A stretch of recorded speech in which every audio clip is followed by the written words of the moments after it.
బంగారం కొనుగోలు చేయాలనుకునే వారికి వరుసగా శుభవార్తలు అందుతూనే ఉన్నాయి. గత వారం రోజులుగా రేట్లు తగ్గుతూనే ఉన్నాయి. ఈ క్రమంలోనే 22 క్యారెట్ల పసిడి ధర రూపాయలు 7,700 తగ్గగా 24 క్యారెట్ల గోల్డ్ రేటు రికార్డు స్థాయిలో రూపాయలు 8,400 పడిపోయింది. దీంతో గరిష్టాల నుంచి దిగొచ్చాయి. ఇక వెండి ధర అంతకుమించి పతనం అవుతోంది. హైదరాబాద్ నగరంలో ఇవాళ బంగారం ధర మళ్లీ పతనమైంది.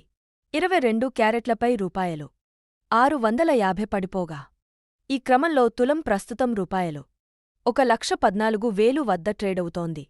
దీనికి ముందటి రోజు రూపాయలు 750 పడిపోయింది.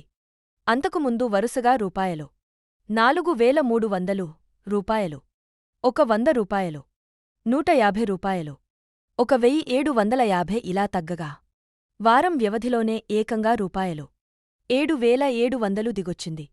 ఇక 24 క్యారెట్ల పసిడి ధర అంతకుమించి పడిపోయింది. ఇవాళ ఒక్కరోజులో రూపాయలు 710 తగ్గగా 10 గ్రాములకు ఇప్పుడు హైదరాబాద్ నగరంలో రూపాయలు 1,24,370గా ఉంది.